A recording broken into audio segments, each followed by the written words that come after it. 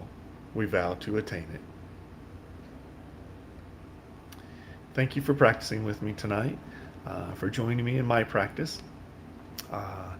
Tomorrow I'll be going to visit my grandson for the next few days. I am taking a laptop with me, and maybe we'll be able to do a little chanting. I need to chant for Lily no matter, so I'll be sure to bring my mala. But if I can, I will invite you along. So thank you guys again for joining me, and I hope I'll see you next time. Good night.